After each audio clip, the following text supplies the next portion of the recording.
Ladies and gentlemen, welcome to Politically Correct Ghana lesson 285, and today being the 22nd of April 2025, we want to discuss one of the topical issues in Ghana being tragedy of misguided mining Ghana. The tragedy of misguided mining Ghana, it's quite quizzical that Ghana has been fighting this small-scale mining and artisanal mining for some years now, without success or with some success, either way. But this quizzical question keeps ringing in my mind whether the CSOs, that's the civil society organizations, and the media coalition led by Dr. Ken Asigbe, whether they have really sat down to look at what they're up to, that they should put a moratorium on small and artisanal mining, which they call galamsey. A moratorium should be put on them, and there should be a ban on them for some time so that we can reclaim the water bodies. Fine, that's their view. But then they have to think of certain things. The reason I say it's a tragedy of misguided mining is this, that those who pollute the environment most when it comes to mining, gold mining, are the large or the industrial miners. The large or industrial miners. They pollute the ground, they pollute the water bodies, they pollute the air, and they even cause noise pollution. But then Ken Asigbe and the media coalition, the CSOs, do not mind about them. They have kept a blind eye to them. They've turned their face around them. Are they being paid by the corporate mining companies in Ghana who are foreign owned? Are they paid by them? It's a question. Meanwhile, they do the heavy damage to our environment. Meanwhile, they have focus. See, this is a tragedy of misguided mining. They have kept a blind eye to the most damaging and focused on effing the minor environmental pollution, being artisanal and small-scale mining. They even have gone on to bastardize artisanal mining by saying that galamsey is illegal. Galamsey is not illegal. It is artisanal. It is artisanal. It's just informal. And if you go by the rules of mining, gold mining, artisanal mining is done almost in every country that there is gold, where there is an African. You go to Colombia, they do it. You go to South Africa, they do it. You go to Brazil, they do it. Peru, they do it. You know, so then you begin to ask yourself, why have these CSOs and media coalition focus their eye on the small and artisanal mining? Then they bastardize it by calling it galamsey. It's just not right. You want to know why? Why? Because look, the problem with the understanding is that artisanal mining, you don't need any much equipment. You don't need heavy equipment. But those who are doing the illegal mining, it's the illegal mining they should focus on. The illegal mining is done not by galamseyers because they are using heavy equipment. They are into alluvial mining, which is what? Sluicing and then dredging, big time. And I said big time. And the law has given them the opportunity to mine in the forest areas. That is the law of Ghana. So until the law is repealed, they will have to continue, or they will continue.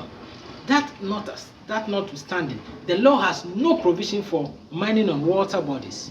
And that's where alluvial mining comes into play. There's a lot of gold in the water bodies in Ghana. There's a lot of gold in the water bodies in Ghana. So all they are doing is that because either they are illegal or they have got a permit, I don't know, they just mine on the water bodies and they dredge. They use heavy equipment to scoop. You see, they scoop the soil and the water and then use chemicals to wash it off. They use sluice. It's a gradient kind of sieving. And then they sieve it out and use chemicals to what? Bind the gold. And that is where the pollution is. Because once they do that, they pollute it, they use the chemicals to wash it, and then it goes back into the river bodies. And then that's where the pollution comes in. The same with the large-scale miners. They, because of their tailing process, how they dispose of their effluent is a question that we have to be asking ourselves. Because at the end of their disposal of the effluent, it percolates the soil and goes to damage the underground water. And most of the water bodies we are seeing, their source is underground water.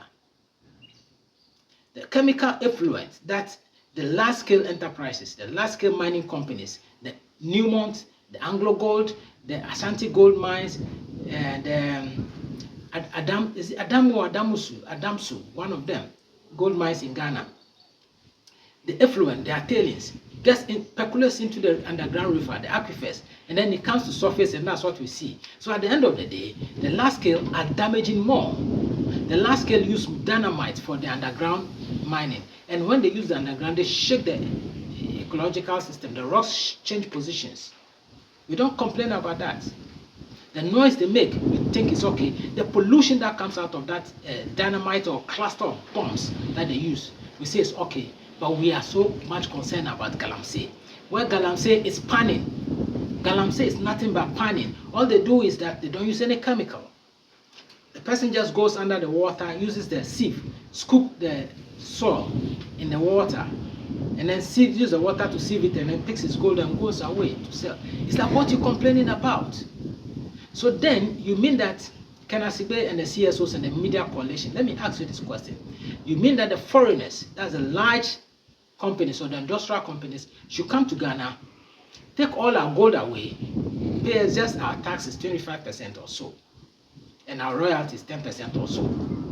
That's all they should pay. And take all the gold away at the time that the gold price is as high as today at $3,454 per ounce. When in 1960 it was $41 per ounce. They should pick all that wealth away and allow our artisanal miners to go hungry. Where have you heard that before? Go to Colombia, go to Peru, go to Brazil, where the UN is funding artisanal small-scale mining. They are training the women to become artisanal small-scale miners, artisanal miners. They are training them and then funding them. You in Ghana, you are bastardizing Galamsey. That's all panning. They also do panning. They dig and then do panning, and you are bastardizing them because it's alluvial. Oh God, this tragedy of misguided mining needs a reversal. So Kenasibe and the media coalition and the CSOs rethink your abuse of Galamsey and then the method you want. There is an environmentally friendly way of what? Mining, alluvial mining. That can be done through dredging, can be done on dredging and even sluicing. It's still ecologically friendly. Find out from Colombia and then let's implement them. The name is Kwame Afagulu. Thank you.